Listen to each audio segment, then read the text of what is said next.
Hello बच्चों, let's see this question. The question says a square tank of capacity 250 cubic meters has to be dug out. The cost of the land is rupees 50 per square meter.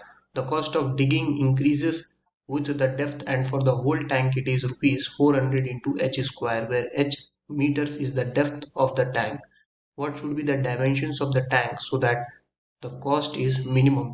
तो यहाँ पे dimensions of tank का मतलब क्या है कि जो भी स्क्वायर जो बेस है जो डिगिंग कर रहे हैं तो उसका डायमेंशन क्या होगा, राइट? क्योंकि हाइट h यहाँ पे मेंशन्ड है और उसी के अकॉर्डिंग जो कॉस्ट ऑफ डिगिंग है वो इंक्रीज भी कर रहा है और लैंड का अलग कॉस्ट दे रखा है।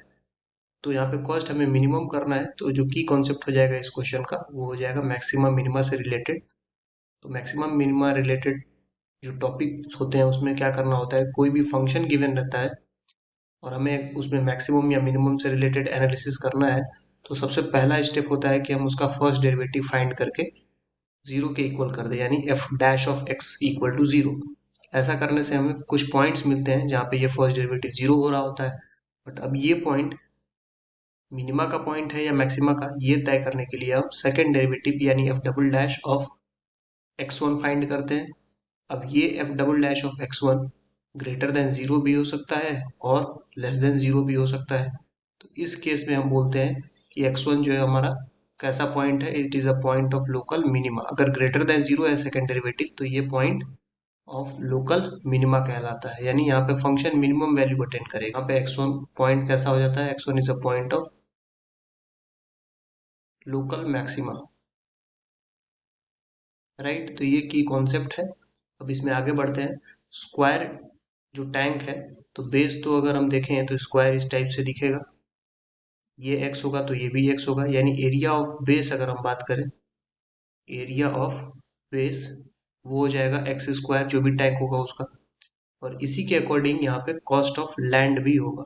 तो कॉस्ट ऑफ लैंड डिपेंड करेगा कि कितना बेस का एरिया है। So cost of land will actually be equal to 50 times of x square, क्योंकि एक्स स्क्वायर ये मीटर स्क्वायर में आएगा और यहाँ पे 50 रुपीज पर मीटर स्क्वायर या पर स्क्वायर मीटर था, ये 50 रुपीज पर मीटर स्क्वायर था। सो इनटू जब एक्स स्क्वायर जो कि मीटर स्क्वायर में यूनिट होगा तो ये मीटर स्क्वायर कट जाएगा तो कॉस्ट हमारा रुपीज में आएगा। तो इसलिए मैं यहाँ पे 50 एक्स स्क्वायर लिख रहा हूँ। आई होप कि यूनिट से आपको ये समझ में आ गया होगा कि 50 एक्स स्क्वायर क्यों लिखा जा रहा है।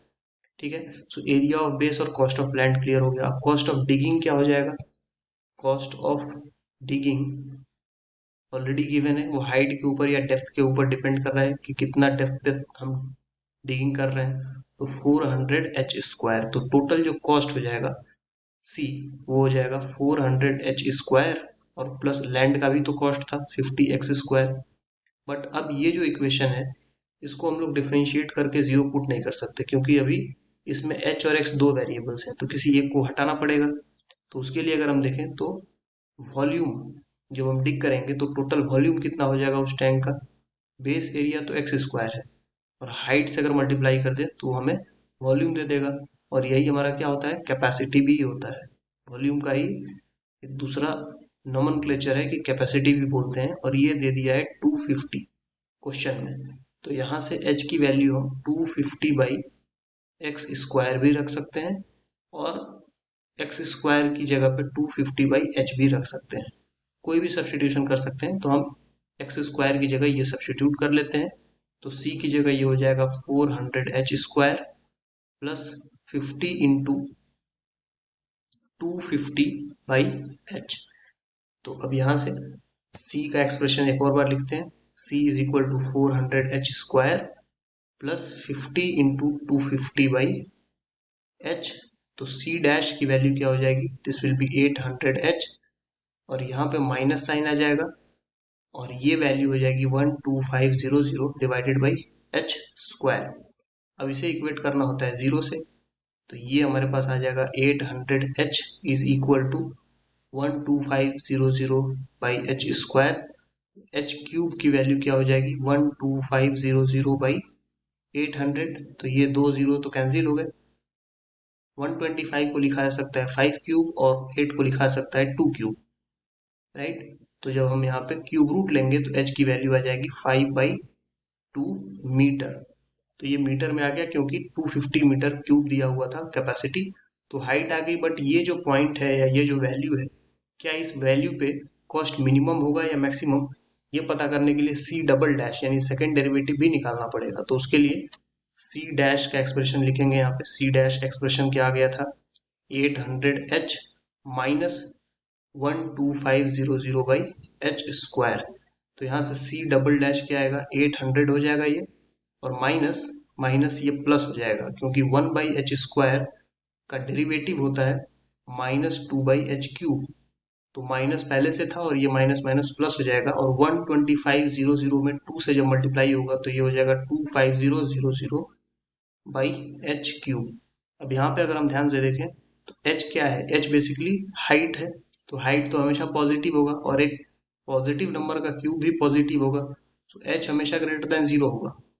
हाइट निगेटिव तो होगा नहीं, तो h³ भी ग्रेटर देन 0 होगा। तो ये जो टर्म है ये भी पॉजिटिव होगा और ये भी पॉजिटिव होगा। अदरवाइज आप चाहें तो डायरेक्टली वैल्यू पुट कर लें h की जगह पे। h की वैल्यू क्या थी, at h is equal to 5/2। तो यहाँ पे सी डबल डैश का वैल्यू क्या होगा, 800 प्लस 25,000/5/2 का क्यूब। अब हमें वैल्यू नहीं कैलकुलेट करना होता है, बट ये पता चल गया कि इस पॉइंट पे हमें ये ग्रेटर देन 0 मिल रहा है, जिससे ये कंफर्म हो गया कि इसी पॉइंट पे हमें कॉस्ट मिनिमम मिलेगा।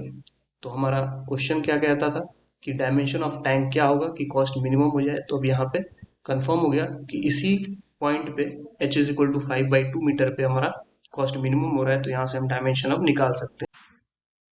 तो डायमेंशन कैसे निकलेगा, हमारे पास x² h की वैल्यू थी 250।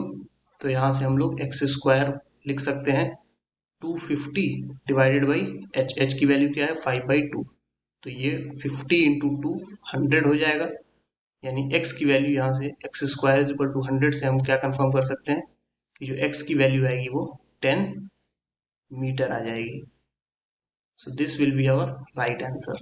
10 मीटर ये हमारा डायमेंशन हो जाएगा बेस का। हो गया, हाइट ऑलरेडी हम पता कर चुके हैं कि 5/2 मीटर होगा या फिर 2.5 मीटर होगा। So that's all. I hope you understood this well. Thank you and best of luck.